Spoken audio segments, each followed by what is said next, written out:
मित्रों नमस्कार। Pipe fitter, pipe fabricator course के लिए चैनल को सब्सक्राइब करें, बेल आइकन को प्रेस करें, शेयर करके दूसरों की मदद करें।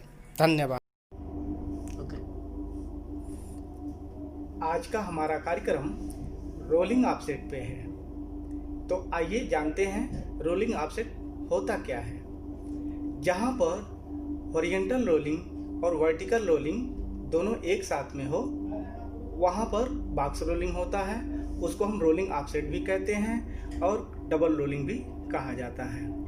तो सबसे पहले आप जान गए कि रोलिंग क्या होता है, बॉक्स रोलिंग क्या होता है।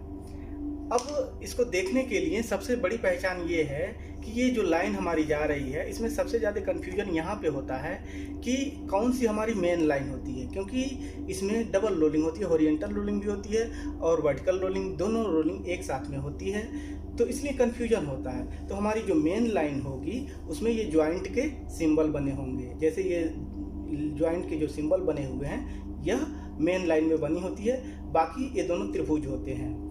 तो इसकी पहचान सबसे बड़ी होती है कि ये जो जहाँ पे वर्टिकल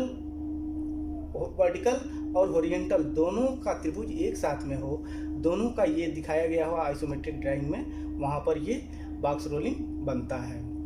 अब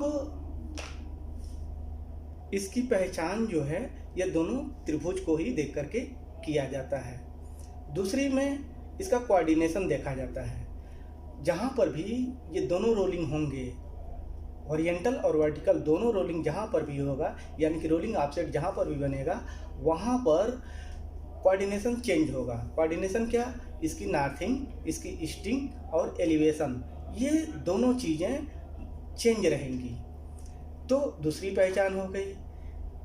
तीसरी, ये जो पूरी हम इन त्रिभुजों को देखते हैं, जैसे आप देखें सामान्य रोलिंग आपने देखा होगा, हॉरिजॉन्टल रोलिंग और वर्टिकल रोलिंग जो अलग अलग बताया गया है उसको आपने देखा होगा।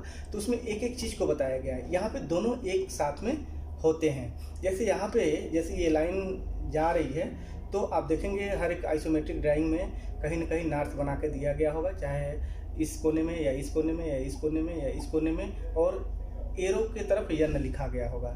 जिधर यन रहेगा, ये नॉर्थिंग की जो सिंबल रहेगी, वही हमारा इस ड्राइंग का नॉर्थ होता है। तो आप जानते ही हैं कि ड्राइंग का जो भी नॉर्थ है उसके हिसाब से हम टेम्पलेट को मोड़ते हैं। साथ ही साथ अपने भी हम दिशा का मानक रखते हैं कि हमारा सामने नॉर्थ होगा, पीछे साउथ होगा, दाहिने हाथ की तरफ ईस्ट होगा, बाएं हाथ की तरफ वेस्ट होगा। इसी के आधार पर हम टेम्पलेट को मोड़ते हैं। तो आइए सबसे पहले हम ये देखते हैं कि लाइन किधर से किधर को जा रही है। तो यहाँ से हम स्टार्ट करते हैं। ये लाइन जो है सीधा ईस्ट की तरफ जा रही है, ईस्ट से ऊपर हुई है। अब यहीं पे समझने वाली बात है, इस पूरे ड्राइंग में यहीं पे समझने वाली बात है कि ये लाइन अगर जाती तो सीधा साउथ की तरफ जाती, लेकिन जब 45 डिग्री में या किसी भी डिग्री में ये लाइन जो दिखा रही है, ये ईस्ट की तरफ में ये टर्न हुई है, यानी कि ये लाइन साउथ में ना आकर के ईस्ट में ये टर्न हुई है। उसके बाद यहाँ से ये लाइन ऊपर को उठी हुई है, यानी कि ये जो त्रिभुज है ये ऊपर को उठी हुई है। फिर यहाँ से ये लाइन सीधा अप हुई है। तो आप इसको इस तरीके से समझ सकते हैं। देखें, ये जो रोलिंग ऑफसेट होता है, इसमें त्रिभुज की बड़ी भूमिका होती है। यही बताते हैं कि कौन सी लाइन किधर को जाने वाली थी लेकिन किधर को टर्न हुई है।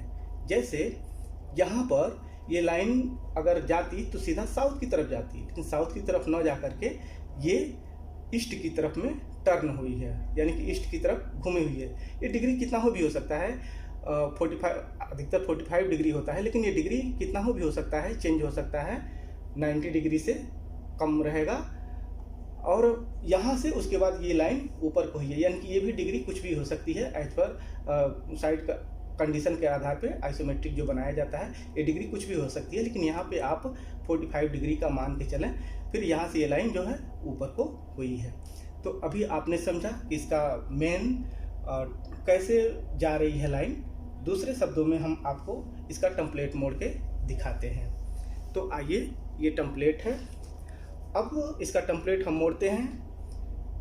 यहाँ पे आप लोग विशेष ध्यान दीजिए, क्योंकि ये नॉर्मल ड्राइंग का हो चुका है, हॉरिजॉन्टल और वर्टिकल दोनों का हो चुका है, लेकिन ये दोनों को जब एक साथ में मोड़ते हैं तो उसको कैसे मोड़ते हैं ये देखना इम्पॉर्टेंट होता है, और आपकी फोकस मेन यहीं पे होनी चाहिए।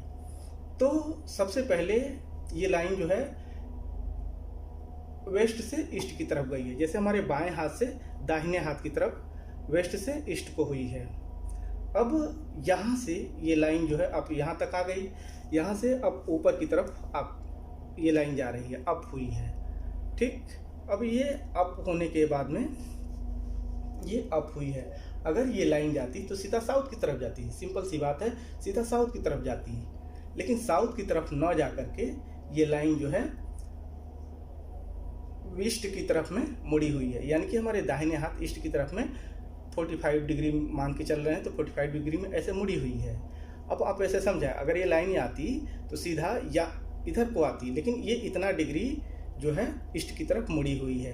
ये सीधा अगर ईस्ट को होती तो सीधा इधर हो जाती, सीधा इधर हो जाती, लेकिन इधर ना हो करके ये दोनों के बीच में है, यानी कि वेस्ट साउथ और ईस्ट के बीच में है, साउथ और ईस्ट के बीच में ये मुड़ी हुई है।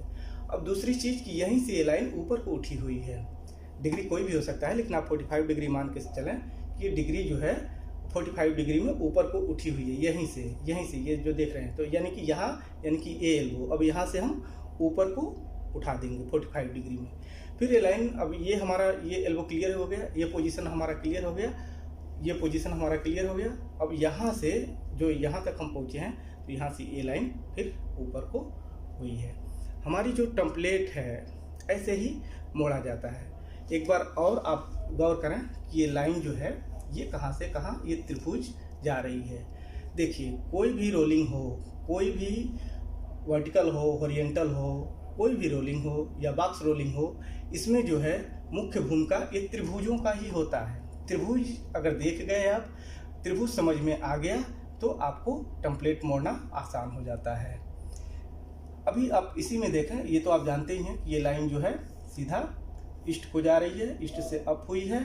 अब से ये लाइन जाती, यहीं पे देखिए मैं क्या कह रहा हूँ, अगर ये लाइन जाती तो सीधा साउथ की तरफ जाती, लेकिन साउथ, ये साउथ की दिशा जो दिखाया गया है, जैसे नॉर्थ इधर है तो साउथ इधर है, नॉर्थ इधर है तो साउथ इधर है, तो ये जाती तो सीधा साउथ की तरफ जाती, लेकिन साउथ की तरफ न जा करके ईस्ट की तरफ, यानी कि यहाँ से देखें तो इधर ईस्ट होगा, तो ऐसे ही ये ईस्ट की तरफ जाती, मुड़ी हुई है डिग्री में, किसी भी डिग्री में हो सकती है, 45 मान के आप चलें, तो ये 45 डिग्री ईस्ट, साउथ और ईस्ट के बीच में मुड़ी हुई है। फिर यहाँ, फिर उसके बाद ऊपर को उठी हुई है, जैसे ये यहीं से उठी हुई है, फिर उसके बाद ये सीधा लाइन अप को हुई है। तो एक बार और हम मोड़ के बताते हैं, आप एक बार और रिवाइज करिए। जैसे ये देखें, ये लाइन वेस्ट से ईस्ट की तरफ, हमारा बायां हाथ वेस्ट है, दाहिना हाथ ईस्ट है, वेस्ट से ईस्ट की तरफ, फिर यहाँ से ऊपर को गई है। अगर ये लाइन जाती तो सीधा साउथ की तरफ जाती है, सीधा साउथ की तरफ जाती है, लेकिन साउथ की तरफ न जा करके ये जो दिखा रहा है, ये दिशा दिखा रहा है कि ये ईस्ट की तरफ मुड़ी हुई है, डिग्री में ईस्ट की तरफ मुड़ी हुई है। जैसे ये लाइन आती तो सीधा इधर को आती, लेकिन इधर न आकर के इतने में ये टर्न हुई है, जैसे ये दिखा रहा है। अब यहीं से ये लाइन जो है, यहीं से अब यहाँ आ गई ये लाइन, लेकिन यहीं से ऊपर को भी दिखा रहा है, यानी कि यही एल्बो यहाँ से ऊपर को टर्न हो जाएगा 45 डिग्री में, फिर वहाँ से जो है अप हो जाएगा। ये जैसे ये टेम्पलेट है, तो ये इसको हम बॉक्स रोलिंग कहते हैं, रोलिंग ऑफसेट कहते हैं या डबल रोलिंग कहते हैं। उम्मीद करता हूँ कि आप लोगों को आसान भाषा में समझ में आ गया होगा। देखिए, कोई भी टेम्पलेट हो, कोई भी आइसोमेट्रिक हो, अधिक से अधिक जब आप प्रैक्टिस करेंगे तभी आप सफल हो पाएंगे। तो इसलिए आप अधिक से अधिक ड्राइंग का प्रैक्टिस करें ताकि आपको और क्लियर हो। अगर कुछ ना समझ में आ रहा हो तो कमेंट बॉक्स में मुझे ज़रूर अवगत कराएं। धन्यवाद।